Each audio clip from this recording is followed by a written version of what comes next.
బాబు పాలూరి జనసేన నాయకులు కూడా మనతో పాటుగా లైవ్లో జాయిన్ అయ్యారు. ముందుగా ప్రసాద్ గారు, ఉదయనిధి స్టాలిన్ త్రిష మీద చేసిన కామెంట్లు గతంలో కరుణానిధి గారు కూడా మనం చూసాం. అందరూ చివాట్లు పెట్టారు, చీ అన్నారు. దాని పర్యవసానాలు తర్వాత జరిగిన ఎన్నికల్లో ఎలా ఉన్నాయో వేరే చెప్పాల్సిన అవసరం లేదు. సరే, ఇప్పుడు మళ్ళీ తాతగారిని అందిపుచ్చుకున్నట్టున్నాడు ఈయన మాట్లాడుతున్న మాటలు.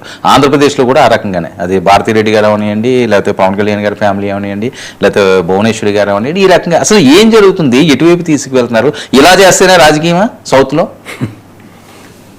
ముందుగా 99 టీవీ ప్రేక్షకులు నమస్కారం అండి. అలాగే ప్యానల్లో ఉన్న మిత్రులకి మీకు కూడా నమస్తే. ఇది ఒక దౌర్భాగ్యం అని చెప్పాలి సార్. ఒక పొలిటికల్ సిండ్రోమ్ ఎట్లా వ్యాపరించిందంటే, కుటుంబాల మీద పడేయడం, ముఖ్యంగా కుటుంబంలో ఉన్న ఆడవాళ్ళ మీద పడేయడం అన్నది ఒక రాజకీయ నానుడి అయిపోయింది. గతంలో ఇప్పుడు పాలిటిక్స్లో ఫ్యామిలీస్ని తీసుకొచ్చేప్పుడు మాట్లాడిన ఉదంతాలు లేవు.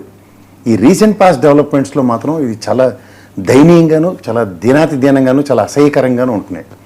ఇలాంటివి ఏయమైన చర్యల్ని ఎవరు కూడా, ఒక విశ్లేషకుడుగా నేను కానీ, లేకపోతే ఒక పాత్రికేయుడిగా మీరు కానీ, లేకపోతే చదువు ఏ ప్యానల్ లిస్ట్లో అయినా సరే వాళ్ళ పార్టీకి సంబంధించిన ఎవడైనా ఏమని సమర్థిస్తారు చెప్పండి?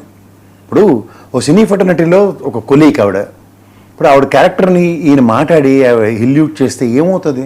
వీళ్ళ తాతగారికి 2 భార్యలు లేరా? ఆయన సినీ ప్రస్థానమే కదా. ఇప్పుడు 2 ఫ్యామిలీస్ని ఆ రోజుల్లో చట్టబద్ధంగా ఉండేవి. తదనంతర పరిణామాల్లో ఇవాళ ఈయన మాట్లాడుతున్న మాటలకి అసలు ఏమైనా సబూ సందర్భం ఉందా?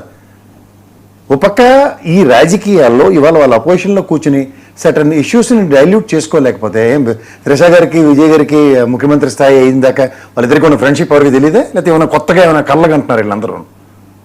అప్పుడు ఎలక్షన్లో ఎందుకు మాట్లాడలేపారు?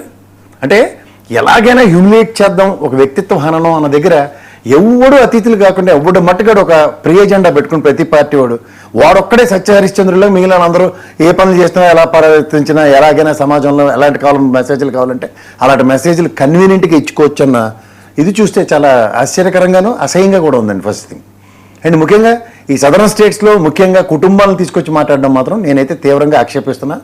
ఇప్పటికైనా మారితే చాలా బాగుంటుంది. ఎందుకంటే నాకు తెలిసి ఒక డెకరం అన్నది ఎప్పుడైతే మెయింటైన్ అవుతుందో పార్టీ అధినేతల దగ్గర నుంచి, ఆబ్వియస్లీ వాళ్ళు ఒక పబ్లిక్ డొమైన్స్లో ఉన్నప్పుడు ఒకసారి ఆ పార్టీకి పిలుపులు ఇవ్వాలి. ఎస్, మనం ఇక మీద నుంచి కుటుంబంలో ముఖ్యంగా ఆడవాళ్ళని ఈ విషయాలు మనం మాట్లాడమని ఒక అధినేత స్థాయిలో ఎప్పుడైతే అది ఓ డెలిబరేషన్ ఉంటుందో ఖచ్చితంగా దాని పర్యవసానాలు క్షేత్రస్థాయిలో ఉన్న నాయకుల దగ్గర, కార్యకర్తల దగ్గరికి పర్కులేట్ వాళ్ళు కొంచెం సంయమనాన్ని పాటిస్తారు. ఇప్పుడు ఉదాహరణకి ఏదైనా ఒక ఇష్యూలో ఒక డెలిబరేషన్ వస్తుంది అనుకోండి పార్టీ దగ్గర నుంచి, దాని మీద ఒక సీరియస్నెస్ని అడాప్ట్ చేసుకుని సీరియస్ యాక్షన్స్ కనుక తీసుకుంటే, అంటే అల్లప్పుడు మీరు తీసుకున్నారా, ఇప్పుడు నేను తీసుకున్నానా, ఈ అనవసరమైన కంపారిజన్స్ వద్దు.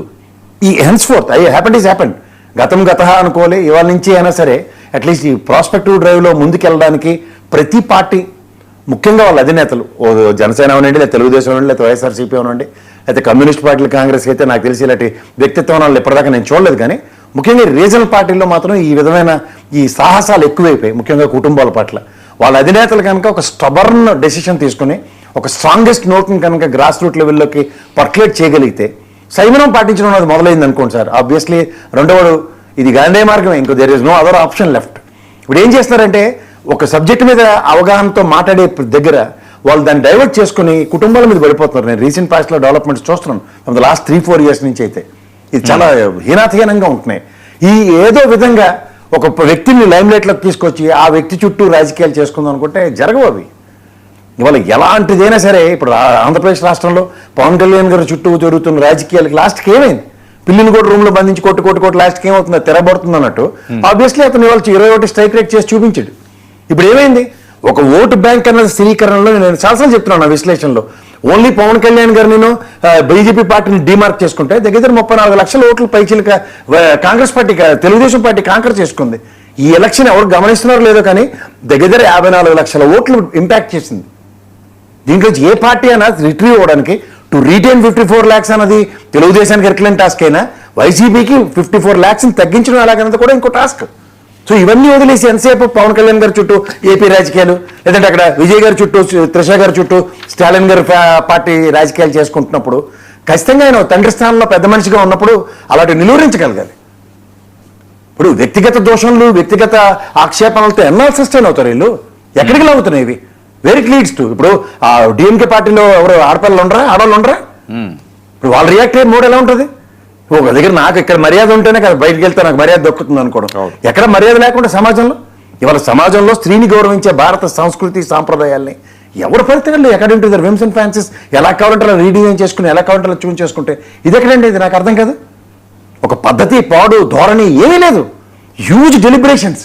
ఒక ఆడపిల్లని పట్టుకొని ఏ విధంగా కావాలంటే ఆ విధంగా. ఇప్పుడు ఎందుకు సార్ కొన్ని వృత్తులు ఉంటాయి, ఆ వృత్తిలో ఉన్న స్త్రీలు కూడా ఆ విధమైన డెలిబరేషన్ అవ్వడానికి రాజ్యాంగం మనకు పర్మిషన్ ఇవ్వలేదు తెలుసా? ఎంతమందికి తెలుసా ఆ విషయం? దేశ వృత్తులను, పొడుపు వృత్తుల్లో ఉన్న వాళ్ళని ఆ విధంగా సంబోధించండి చూద్దాం పబ్లిక్ డొమైన్లో. Constitution has not given permission for that. అభియోగం మోపబడిన స్త్రీకి కానీ ఆ విధంగా మాట్లాడాలి తప్ప ఏదో విధంగా ఆ విధంగా డెలిబరేషన్స్ ఎట్లా ఇస్తారు నాకు అర్థం కావట్లే. సో ఇక మీదటైనా సరే పార్టీలు వాళ్ళ అధినేతలకి నా విధంగానైతే నేను అభ్యర్థిస్తున్నా, ఒక డెలిబరేషన్ ఇవ్వండి కార్యకర్తల స్థాయిలో కానీ, ముఖ్యంగా అధికార ప్రతినిధుల స్థాయిలో వస్తున్న డిబేట్లకు వస్తున్న వాళ్ళు కూడా చాలా సంయమనాలు పాటించండి. ఆడపిల్లల పట్ల మాట్లాడుతుంటే తన పార్టీ వాళ్ళని అన్నందుకు అగ్రెసివ్ నోట్లు అవతల వాళ్ళని అనేయడం, లేకపోతే వాళ్ళ ఇద్దరు ఒకటి కాబట్టి ఈయన అనేయడం, ఇది ఆపండి అట్లీస్ట్. అంటే ఇక్కడ వరకు నాకు తెలిసినంత వరకు మోస్ట్ ఆఫ్ ద డిబేట్స్లో చాలా వరకు సంయమనాలు పాటిస్తున్నారు. కానీ ఇక మీద పునరావృతం కాకుండా ఉండడానికి మాత్రం నా స్థాయి కాదు, మీ స్థాయి కాదు, పార్టీ అధినేతల్లో ముఖ్యంగా ప్రాంతీయ పార్టీలు తీసుకోవాల్సిన అగత్యం అయితే ముందుంది సార్. Right, okay. చిన్నప్పరెడ్డి గారు సార్, గుడ్ ఈవినింగ్ సార్. అందరూ కూడా నమస్కారం. ఉదయనిధి స్టాలిన్ మాట్లాడిన మీరు చూసే ఉంటారు.